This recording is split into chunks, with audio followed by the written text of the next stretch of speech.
안녕하세요, 여러분. 힐링 토크 회복의 정선입니다. 와, 이제 뭐 날씨가 드디어 추워졌습니다. 근데 사실 우리가 그 안에 뭘 껴있느냐에 따라서 추위를 느끼는 체감 온도가 달라진다고 하잖아요. 근데 더 중요한 건요, 마음의 상태가 어떠느냐에 따라서 이 추위가 강하게 느껴졌다, 또 별로 약하게도 느껴졌다, 이러는 것 같아요. 좀 외롭고 고독할 때는 추위가 좀 힘들게 느껴지죠. 배고플 때도 그렇고 왠지 추위와 함께 서러움도 느껴지잖아요.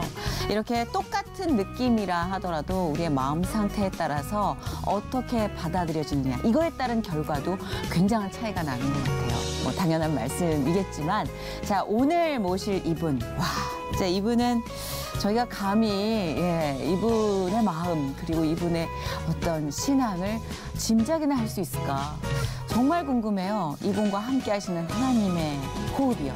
그래서 오늘 귀한 시간 마련했습니다. 주님의 사랑을 몸소 나누고 실천하시는 이태조 목사님과 함께 귀한 시간 나눠보겠습니다. 어서 오세요, 목사님. 반갑습니다. 지난 2005년 간 기증 수술을 통해 꺼져가는 생명을 살린 이태조 목사.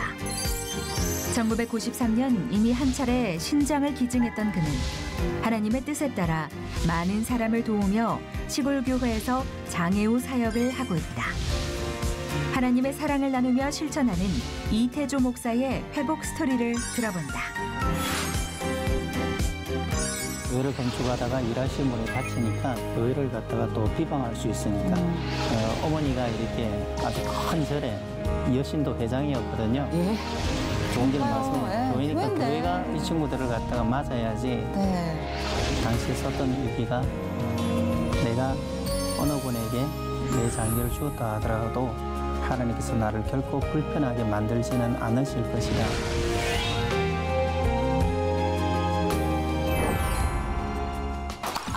너무 감사해요. 네. 제가 말씀 듣고 이렇게 얘기를 전해 들었을 때, 와, 진짜 제가 이분하고 같이 이야기를 나눌 깜냥이 될까요, 하나님? 할 정도로 너무 겁이 났어요, 진짜. 그 목사님 안에 계신 하나님의 사랑이 너무 뜨거워서. 그래서 오늘 좀 많은 분들께 그 사역에 대한 이야기를 좀 전해 주십사 하고 요청을 드렸습니다. 오늘 어떠세요? 조금 긴장되세요? 아니면 좀 편안하세요? 많이 긴장됩니다. 그래도 오늘 든든한 가족분들이 함께 오셨잖아요. 네네. 예, 그래서 좀 따뜻한 느낌으로 함께 해주십사 하는 마음 가져봅니다. 네, 알겠습니다. 예, 우리 이태조 목사님께서는 지금 상주교회 네. 섬기고 계시잖아요. 경북 상주에 있는 예일교회.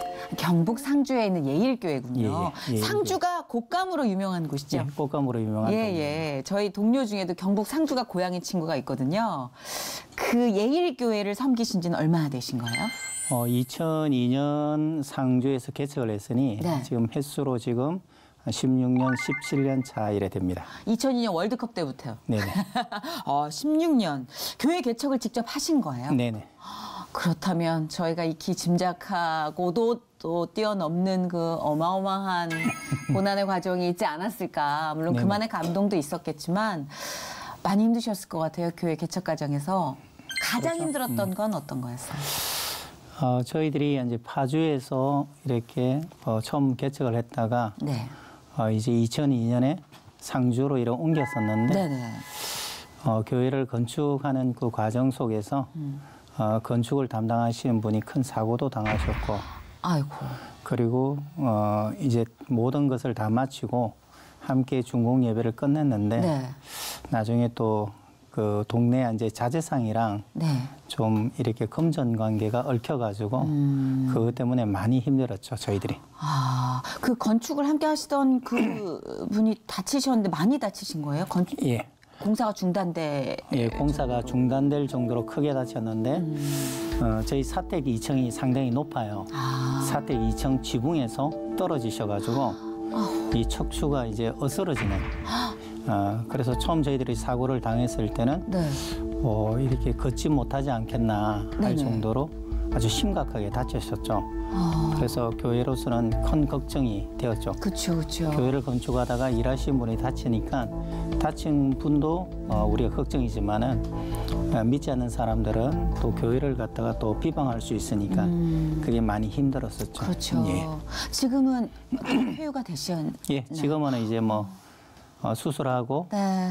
이렇게 완쾌되신 후에 네. 또 오셔가지고 나머지 마무리 공사까지 네. 다 하시고 같이 예배드렸습니다. 너무 많은 일들이 있었네요, 네네. 진짜. 그 재정적인 문제도 해결은 됐고요.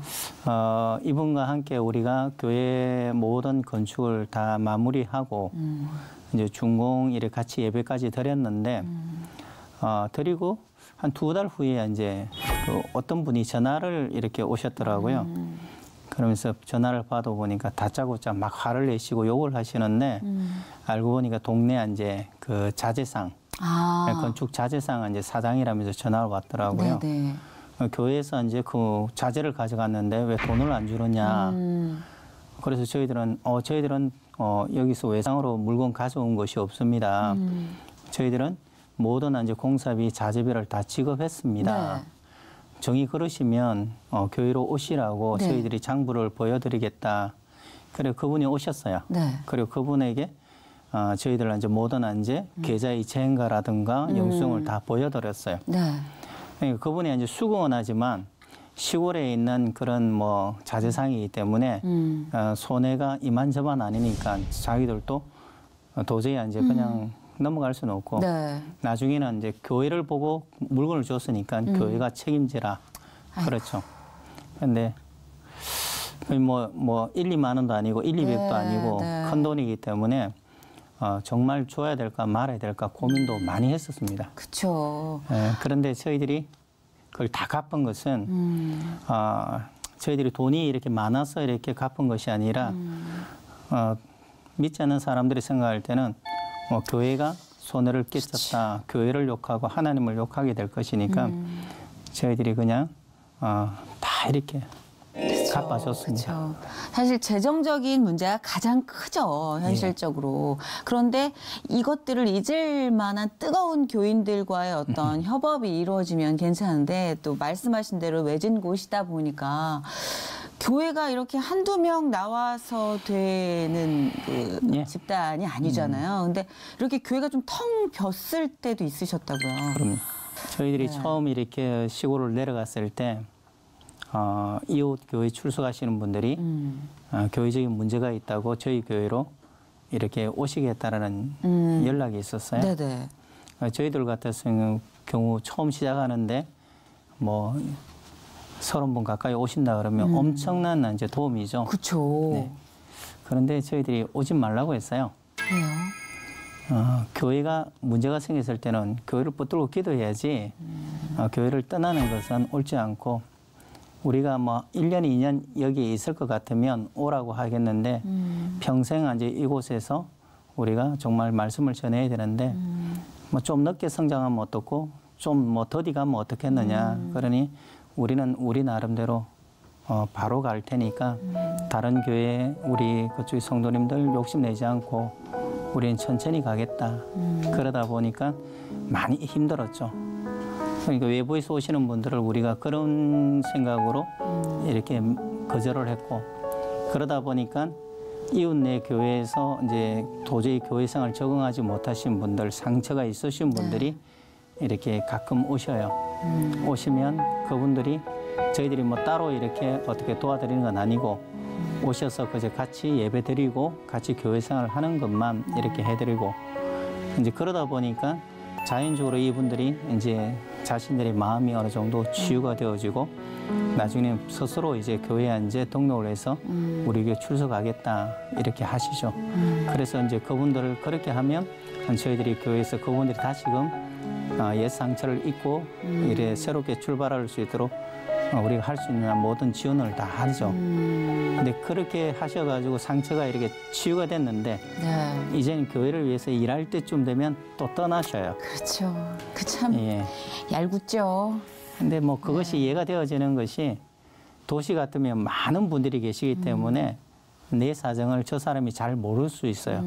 근데 시골 같은 경우에는 몇 사람이 안 되기 때문에 나의 옛날 부끄러운 모습이라든가 나의 정말 숨기고 싶은 것들을 옆 사람이 속속들이 알잖아요. 맞아요. 그러니까 내가 문제가 있을 때는 그것이 안 보였는데 네. 내 문제가 해결되어지고 나면 그것이 이제 네. 자꾸만 생각이 나죠. 그래서 편치를 않죠. 그렇죠. 그래서 모르는 곳에 가서 다시 새롭게 시작하고 싶다라는 그런 생각을 가지게 됩니다. 그런데 그래서 이제 떠나겠다라고 하시면 그런 이야기를 하죠. 다시는 올 생각하지 마시라고.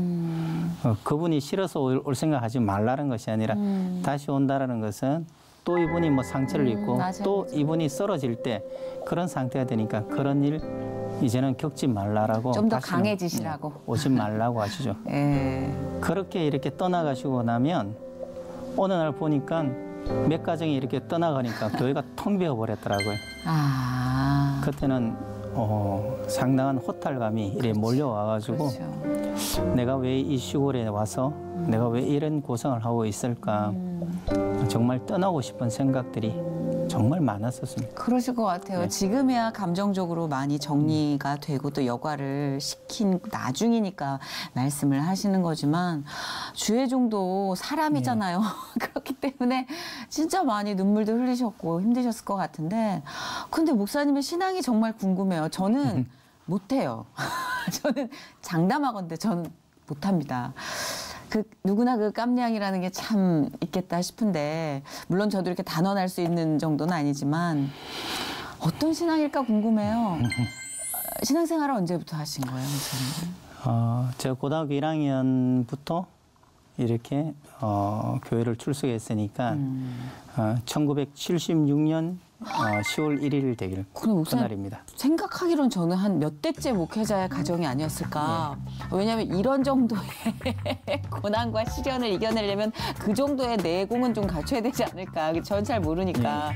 근데 고등학교면은 모태신앙은 아니시네요? 모태신앙도 아니고 네. 저희 가족 전체가 이렇게 불신 가정입니다. 더더군다나 이렇게 불교 쪽에 아주 강한 네. 정말 이렇게 우리가 말하는 신앙적인 열정을 신기하다. 가지신 그 집안에서 제가 고등학교 1학년 때 처음 이제 교회를 출석을 했죠. 어떤 계기로요? 당시 사실은 집에 큰 어려움이 있었어요. 아버님이 그 당시에 이제 건축업을 하셨는데 교회 건축을 하다가 사실 조금 중간 브로커한테 쏘아가지고 집안이 완전히 망했었어요. 아이고. 집에 그 빨간 차압딱지가 온 집안에 붙을 정도로 그때 이제 제가 고등학교 1학년 때였는데 그러다 보니까 뭐 아버님은 도망가시고 빚쟁이들한테 쫓겨 도망가시고 어머니는 늘상 이제 볼 때마다 이제 밥 먹을 때마다 교회 욕을 하시고 그때는 뭐 늘상 듣는 이야기가 교회 가지 마라, 교회 다니면 안 된다라는 이야기였는데 그 당시로서는 그냥 뭐 10대의 반항처럼 이렇게 하도 가지 말라고 하니까 반항심으로 가는 것 같고. 아, 진짜요? 예. 그러다 보니까 뭐 더 열심히 더 길을 갖다가 뭐 써가면서 교회를 이렇게 간 것 같습니다. 아, 이렇게 보내시는 경우도 있네. 아, 10대의 반항으로. 그래도 10대의 반항으로 그렇게 지금까지는 아니실 거예요. 분명히 뭔가 있을 겁니다. 그게 궁금해요. 언제부터 목사님의 이 어떤 시야나 관점이 바뀌기 시작했는지 인격적인 하나님을 만난 그 계기나 때가 궁금해요. 집안이 그런 일을 당하다 보니까 교회에 대해서 욕을 하고 교회 사람에 대해서 욕을 하는 그것이 참 싫었죠. 그래서 열심히 다니기 시작한 것이 이거는 교회가 잘못된 것이 아니고 교회 다니는 사람이 잘못된 것이 아니라 일부가 그럴 것이지 다른 건 아니고 내가 어릴 때 교회에서 본 예수님은 절대 그런 분 아닌데 그런 생각이 들어서 내가 교회 바로 다니고 열심히 믿어서 절대 교회 다니는 사람 그렇지 않다는 것을 한번 보여주고 싶은 그런 생각이 사실은 많았었어요. 이게 뭔가 우리가 그렇게 흔히 기대하는 드라마틱한 반전이 아니라 정말 이렇게 가랑비에 옷 젖듯이 인격적인 변화가 시도가 된 거네요. 그렇죠? 그리고 그 안에 많은 주님을 따르는 크리스찬들의 모습이 있었고, 예. 근데 그 말씀 들으니까 되게 책임감이 느껴지네요. 잘 살아야겠다. 왜냐하면 저 때문에 누군가 하나 시험 들어 나갈 수도 있고, 그렇죠. 저 때문에 누군가 하나 들어올 수도 있다는 거 아니에요. 지금 목사님 말씀으로는. 와, 진짜 약간 책임을 전가를 하려고 그랬는데 그게 안 되네요. 아, 진짜 이 신앙생활을 하시면서 또 목회자로 비전을 갖추는 것도 어떤 계기가 없이는 힘들지 않을까 싶은데, 그냥 신앙생활 열심히 하시면 되는데, 그것도 궁금했어요. 신앙생활을 시작하시고 뭔가 삶의 변화 같은 것들이 느껴지셨나요? 일단은 아까 이야기 드린 것처럼 네네. 바르게 다니고 싶었고, 열심히 다니고 싶었고, 절대 우리가 아는 예수님은 그런 예수님이 아니다. 이웃에게 이웃에게 아픔을 주는 예수님이 아니다. 네. 라는 것을 정말로 이렇게 말이 아닌 행동으로 보여주고 싶었고, 그런 마음으로 더 열심히 그 당시는 교회를 이렇게 나간 것 같아요. 네. 그 전공이 이제 신학으로 바뀌신 거예요? 원래 전공에서 아니면 처음부터 이렇게 좀 작정을 하신 원래는 거예요? 체육입니다. 운동 예. 하셨어요? 지금하고 달리 예전에는 직업이 그 태권도 도장에서 아이들 가르치는 태권도 사범이. 직업이 또 원래 딴 직업이셨어요? 예, 예. 학생 때 이렇게 딱 회전한 게 아니라. 예, 예. 와, 그 태권도 도장을 하시던 사범님이 목회자로 전환을 하신 데는 이유가 있겠죠?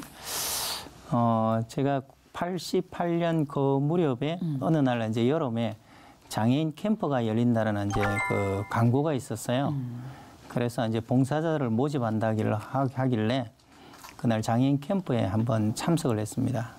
그리고 2박 3일 동안 캠프 도중에 이제 그 지체장애 우리 분들을 우리가 같이 이렇게 모시고 캠프를 같이 했는데, 그게 이제 기회가 되어가지고 그 장애인 선교회에 제가 스텝으로 들어가게 되었고, 그 장애인 그 선교회에서 그 당시에 이제 저희가 맡은 것이 뭐냐 그러면 고아원과 그 지적 장애 시설에 저희들이 매주 이렇게 봉사 가는 것이 있었어요. 네. 당시 우리가 지적 그 장애 시설에 갈 때 저희들이 준비해 가는 선물이 새우깡이었어요. 새우깡 한 봉지. 네. 새우깡 한 봉지를 이제 가서 우리 친구들한테 전해주고 오는데, 이렇게 매주 가다 보니까 새우깡보다 더 좋은 것을 전해줘야 되겠다.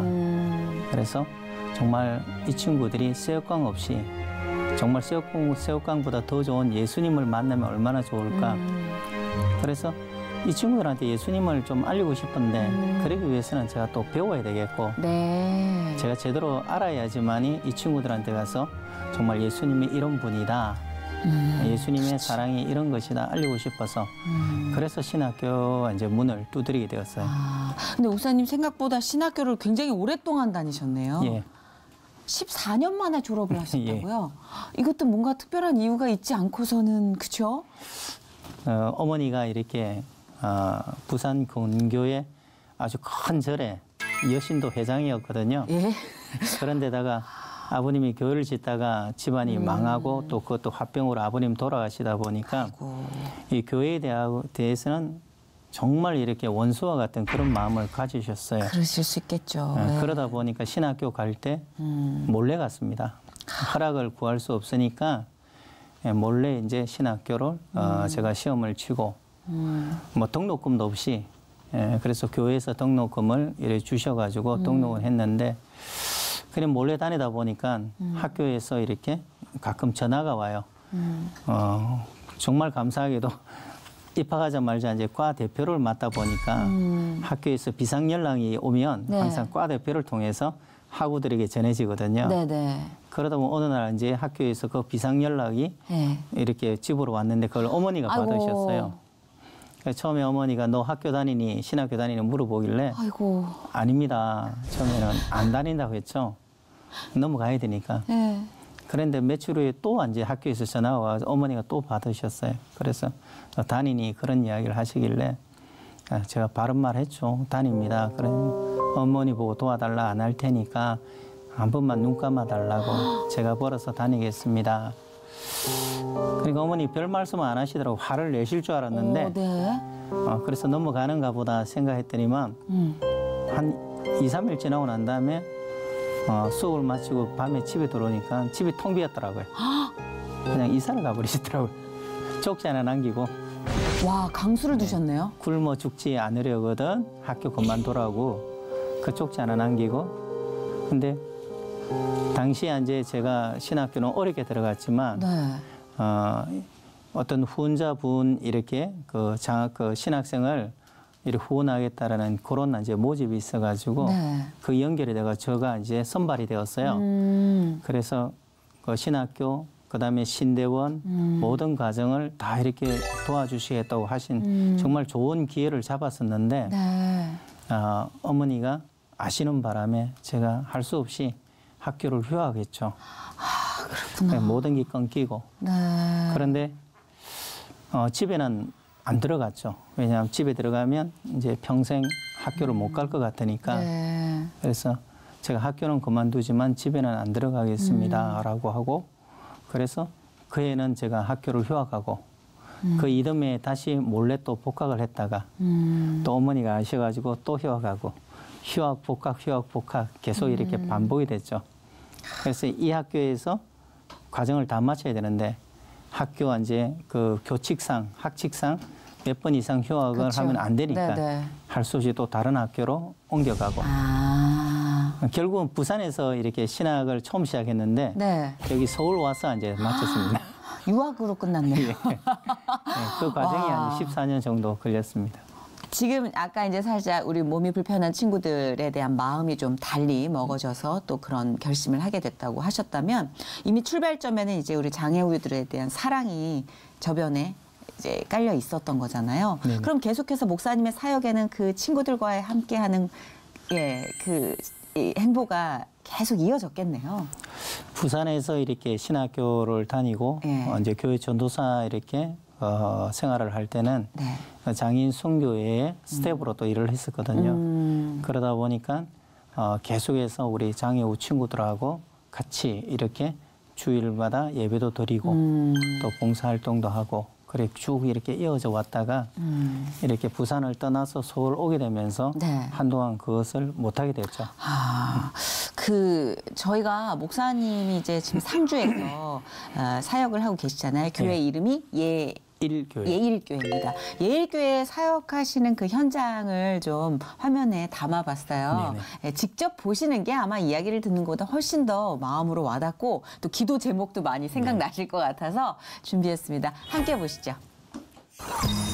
이태조 목사님을 만나기 위해 경북 상주에 위치한 예일교회를 찾아갔다.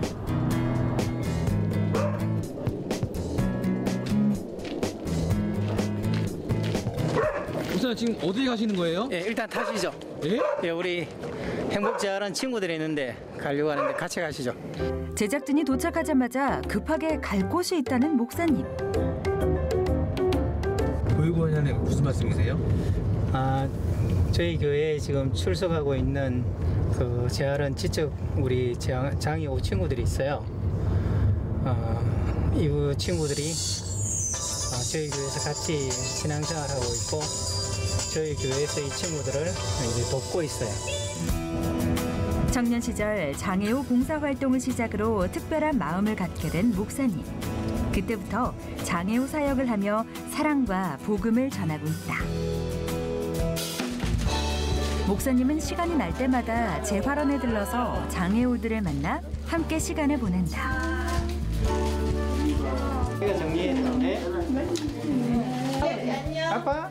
약 먹었는데 뭘 아파? 약 먹었는데 야, 괜찮다 야. 누구에게 나눠줄까요? 놀부한테 쌀을 줘요? 네. 형부에게 줘야 되는 거 아니에요? 크게.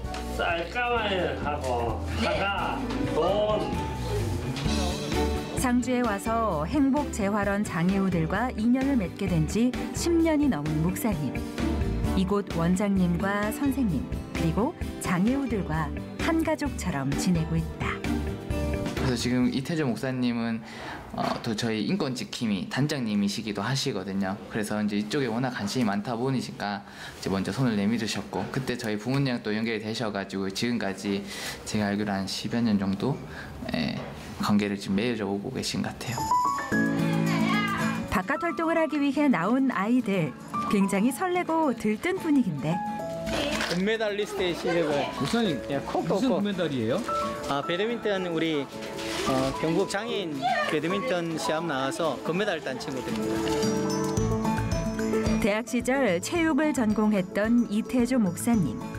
아이들과 함께 할 수 있는 것을 고민하다가 배드민턴을 가르치게 됐다는데 처음에는 힘들지 않을까 걱정도 있었지만 아이들에게 건강과 즐거움을 줄 수 있어 보람을 느낀다. 행복하죠. 순수하고 우리 친구들이 맑으니까 정말 티 없이 맑고 순수하고 깨끗해요. 그리고 친구들이 자기가 항상 자기보다 더 어려운 그리고 아픈 친구들을 이렇게 늘 이렇게 돌봐주고 그 친구들을 위해서 무엇인가 해주려고 하는 그 모습이 우리 모두가 한번 본받아야 되지 않겠나 그런 생각을 합니다. 상주에 위치한 예일교회. 작은 시골교회지만 하나님의 일을 하는 귀한 사역지다.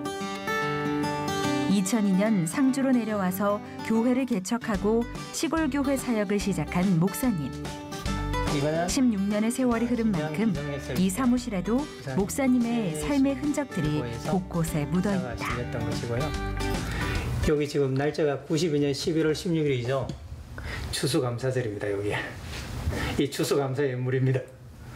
1992년 제가 추수감사 예물로 하나님 앞에 드렸던 것이 이 장기정 등록서고. 예수님처럼 사람들의 생명을 살리는 일을 하고 싶다는 이태조 목사님. 복음을 전하고 장기기증을 통해 꺼져가는 생명에 온기를 불어넣어 사랑을 실천하고 있다. 처음에는 무식하면 할 수 있습니다 했거든요. 모르면 할 수 있습니다. 알고서는 사실 하기가 힘들어요. 왜냐하면 수술 흉 자국이 너무 크고 힘들고. 근데 우리가 나쁜 말로 하면 무식하다 그러고 좋은 말로 하면 단순하게 옆에서 아픈 사람을 보면 하나님께서 마음을 움직여 주셔요. 저 아픈 사람, 저 죽어가는 사람 보면 아 내가 뭔가 해야 되겠다라는 그 마음을 하나님께 주시고 주시는 대로 움직이면 되니까 그런 것 같아요. 늦은 저녁, 교회에 불이 켜져 있는 이유는 주의 말씀 듣고도 다 해서 50명이 안 되는 교인들이지만 이태조 목사님에게는 한 명 한 명의 지체들이 너무 귀하다. 교회 개척 후 힘들 때도 많았지만 목사님은 하나님께서 함께 하심을 믿고 지금까지 이 자리를 묵묵히 지켜왔다. 요즘에는 어려운 일 당한 사람 아니면 정말로 이렇게 누군가 도움을 바라는 사람이 있어도 못 본 척하고 지나가는 것이 이렇게 다반사다 그렇게 이야기합니다. 하나님을 향한 예배와 신실한 고백을 통해 교인들이 성장하기를 바라는 목사님. 늘 사랑으로 한 명 한 명의 지체들을 가족처럼 생각하고 섬기고 있다. 혼자 빨빨. 야 아는 척하고 가야지. 교인들은 이태조 목사님에 대해 어떻게 생각하고 있을까? 그리스도를 통해서 얻은 그 생명들을 이웃에게 잘 나눔하시는 귀한 목사님이라고 생각을 하고 저희도 그렇게 담고 싶습니다. 우리 목사님은 뭐 자기 몸은 뒤로 하고 남을 많이 잡고서 가는 분이다. 전하보다 귀한 생명을 살리기 위해 하나님께 순종하며 복음과 나눔을 실천하는 이태조 목사님. 오늘도 그는 하나님의 사랑을 전하고 있다. 네.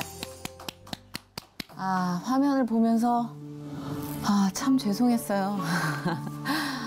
저는 진짜 상상할 수 없을 정도의 걸음을 걷고 계시는데 화면을 보시면서 목사님은 어떤 생각을 하셨어요? 쑥스럽고 부끄러워요. 저는 예수님을 닮아가는 삶이라는 게 저런 거구나. 참 힘들지만 와 이렇게 벅찬 감동이 있는 길이구나.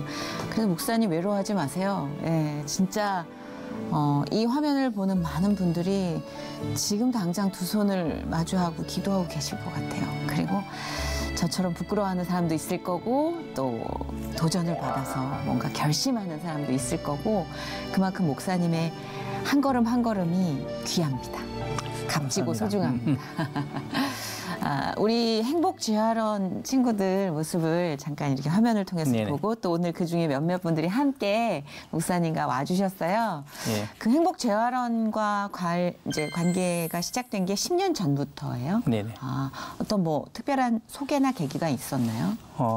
제가 간 기종 수술을 하고 난 후에 한동안 이제 건강이 안 좋았어요. 그래서 계속 병원을 다니다가 어떤 분의 권유로 운동을 하게 되었는데 그게 배드민턴이었어요. 그 아까 배드민턴을 하고 난 후에 저희 그 코치님께서 우리 행복재활원 장애우 친구들이 배드민턴을 하고 있는데 같이 하면 좋겠다 도와달라 하시길래 처음에는 우리 친구들 배드민턴 치는데 같이 운동을 했어요. 그것이 이제 계획이 돼가지고 이 친구들이 교회를 오고 싶다 이야기를 하길래 네. 장애가 있기 때문에 사실 일반 교회에서는 좀 같이 어울려서 예배드리기가 조금은 어려워요. 왜요? 아무래도 이렇게 본인들은 정말 좋아서 찬송하지만 음정이나 박자가 우리가 듣기에는 소음처럼 들리기도 하고 또한 우리 장애가 있기 때문에 예배 시간을 한 자리에 이렇게 앉아있기가 어려운 부분이 있어요. 그 예배 도중에 나가기도 하고. 그래도 좀 배려해 주시면 좋을 텐데. 다른 데도 아니고 교회잖아요. 그러다 보니까 어려워하길래 목사님 교회 가고 싶어요 하길래 저희도 사실 솔직히 고민을 했어요. 우리 친구들하고 같이 예배를 드릴 수 있을까 고민하다가 교회니까 조금 전에 말씀하신 교회니까 교회인데. 교회가 이 친구들을 갖다가 맞아야지 생각으로 오라고 했어요. 너무 멋있어요. 잘하셨어요. 다른 교회도 좀 본받아야 돼요. 아니 교회가 무슨 군대인가요? 뭐 열 맞춰가지고 찬양하고 질서 정연하게 해야 되고 그렇죠. 그게 하나님 안에서 얼마나 자유로운 개성과 매력이에요. 지금은 우리 친구들이 정말 오히려 정상이라고 하시는 분들한테 본이 될 수 있는 그런 아름다운 성김의 모습을 보여주고 계시는데 처음엔 저희도 많은 이제 어려움이 있었죠. 그 친구들이 교육 과정에?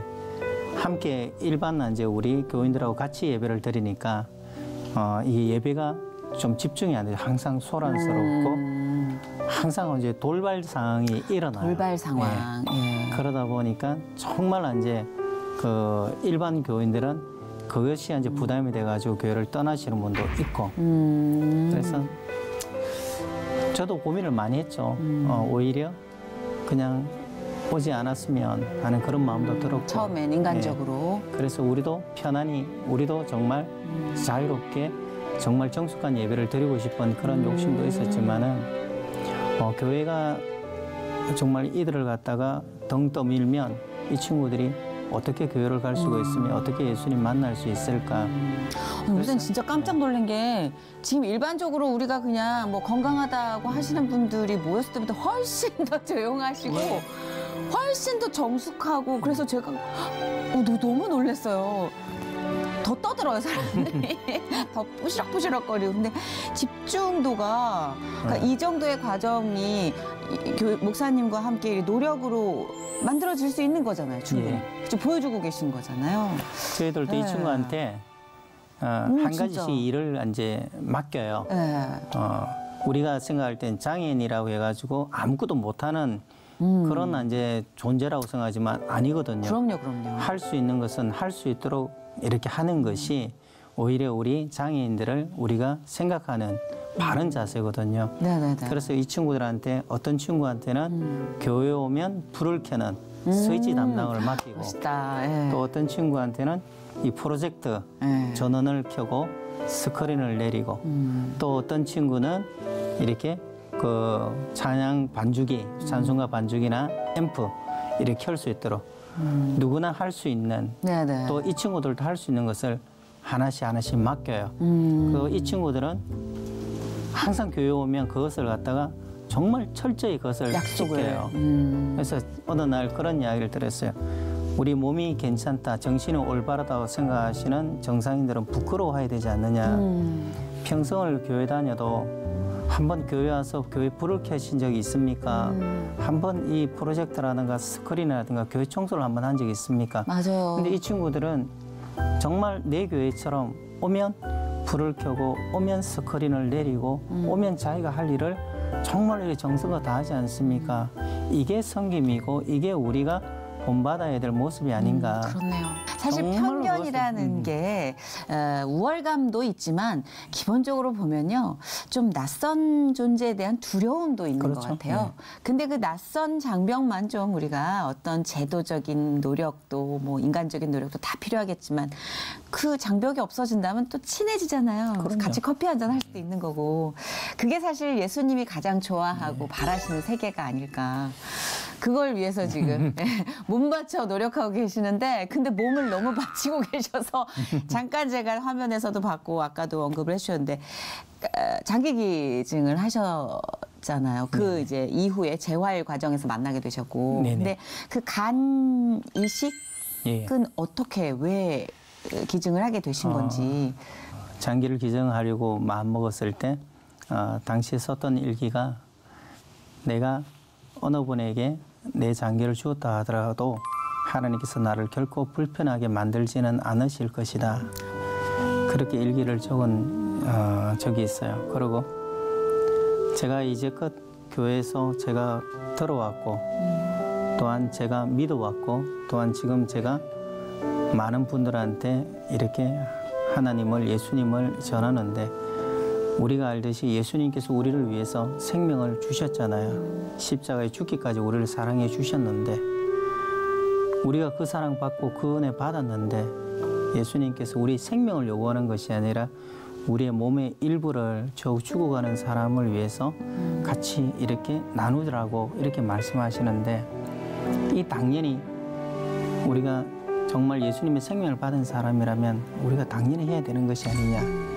신앙이라는 것이 우리가 그냥 말로서만 머리로서만 그러는 것은 아니다. 오히려 많은 지금 믿지 않는 사람들이 교회를 욕하고 또한 믿는 사람들을 갖다가 막 비방하는 것이 말은 풍성한데 행함이 적은 이런 부분이 큰 이유가 아닌가라고 생각을 합니다. 그런데 우리가 배운 대로 들은 대로 우리가 받은 대로 우리 사랑받았으니 우리도 사랑을 나누는 그 모습이 되었으면 좋겠고 우리가 늘 기도할 때 순종하겠습니다라고 했으면 이끄시는 대로 순종하는 것이 당연한 도리라고 생각을 했었고 실제로 이제 주변에서 이렇게 많은 이제 환우들 아니면 제가 정말 힘들고 어려웠을 때 아까 우리 진행자님께서 어떤 감동 제가 신학교 다닐 때는 너무너무 힘들고 어렵고 가난할 때 다녔어요. 네. 어느 날 학교를 마치고 집으로 올라가는데 가게 앞에 사과가 이렇게 진열되어 있더라고요. 네.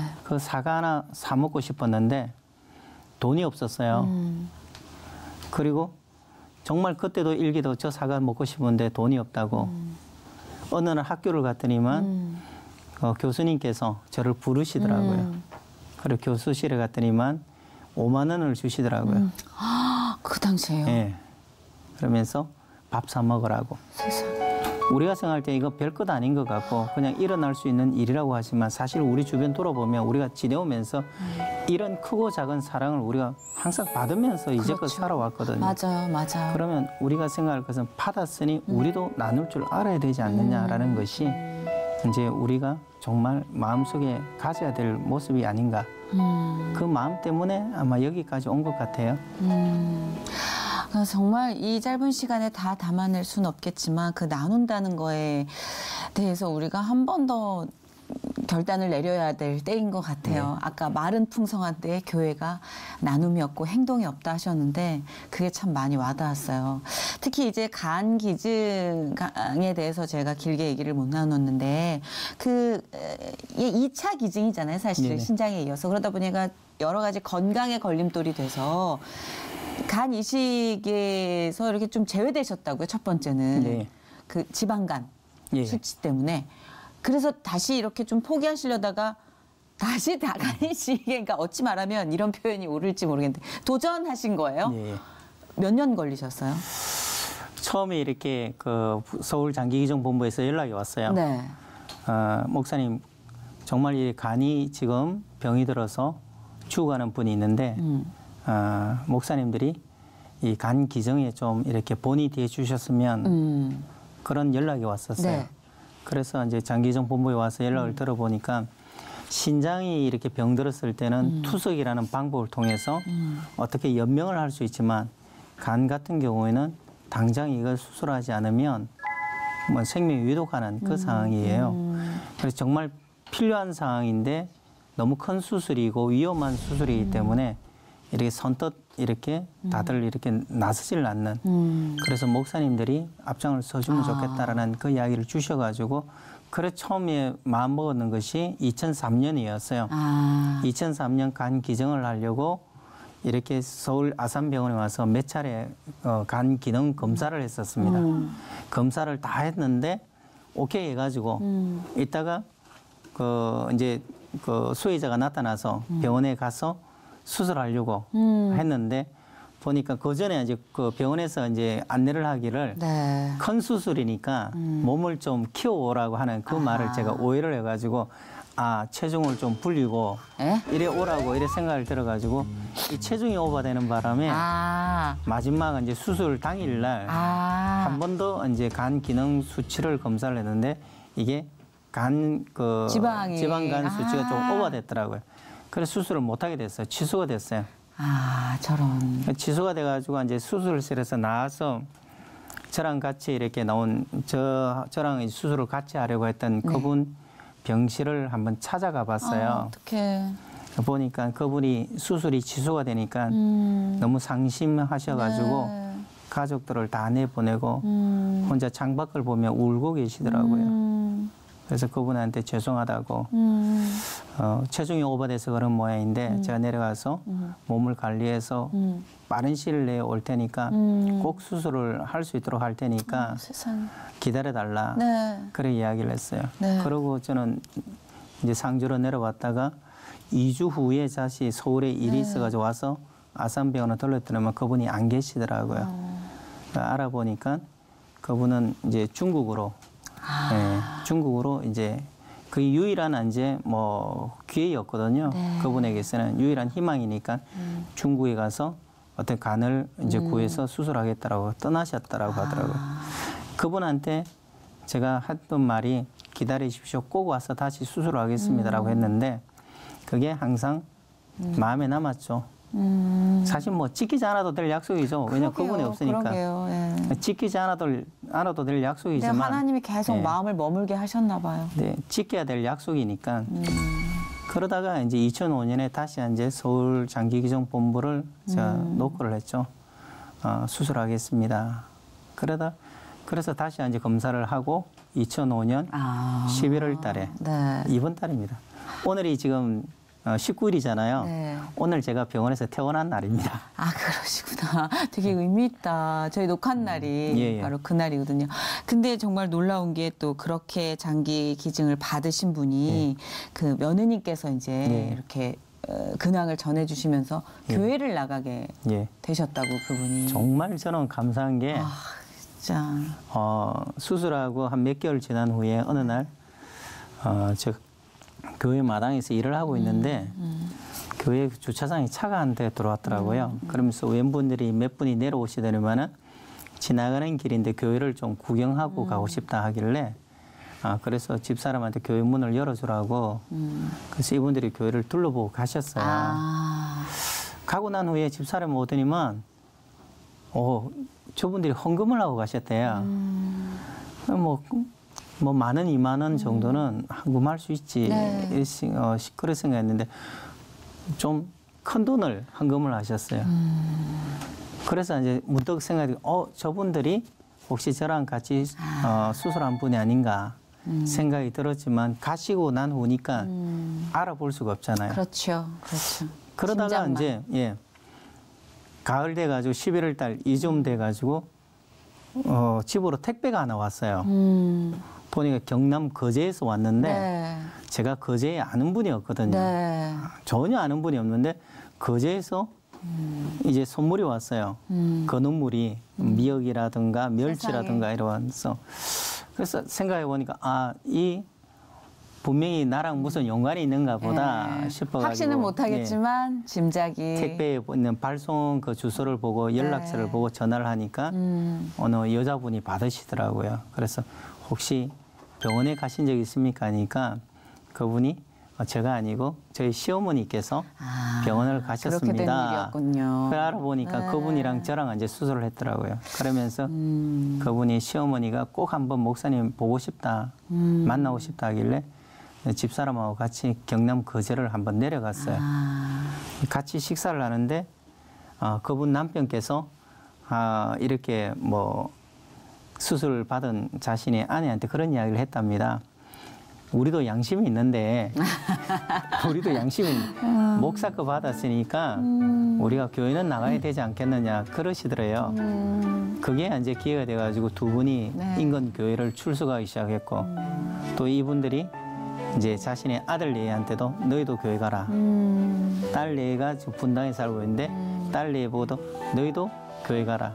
우리가 목사한테 받았으니까 교회는 가야 안 되겠네. 그렇네. 그러다 보니까 지금 경남 거제에서 정말 이분들이 그리고 아들 내가 분당에서 딸 내가 지금 다 이렇게 교회를 다니고 정말 그게 감사하죠. 그렇네요, 진짜. 그러니까 어떤 결실이 맺어질지는 아무도 짐작을 할 수 없는 거예요, 그죠? 오늘 목사님과 함께 뭐 보다 깊고 많은 이야기를 나눠보고 싶었지만 사실은 이 중심을 관통하는 마음은 딱 이거 같아요. 그 나눔. 네, 그 나눔에 대해서는 충분히 여러분께 전달이 된 것 같습니다. 예, 사모님 정말 훌륭하신 분인 것 같아요. 목사님, 사모님 잘 대해주세요. 그런 파트너가 없습니다, 인생에.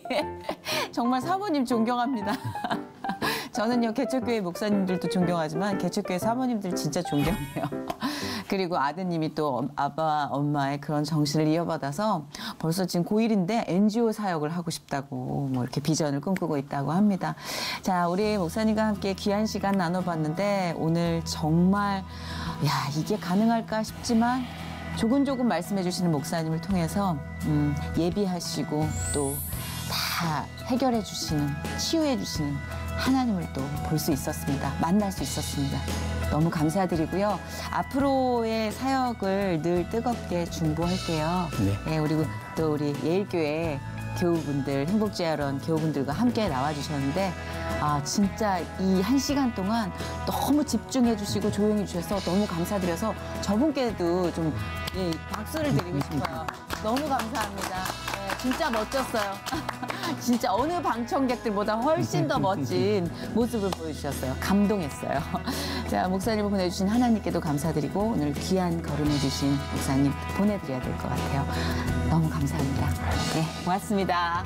감사합니다.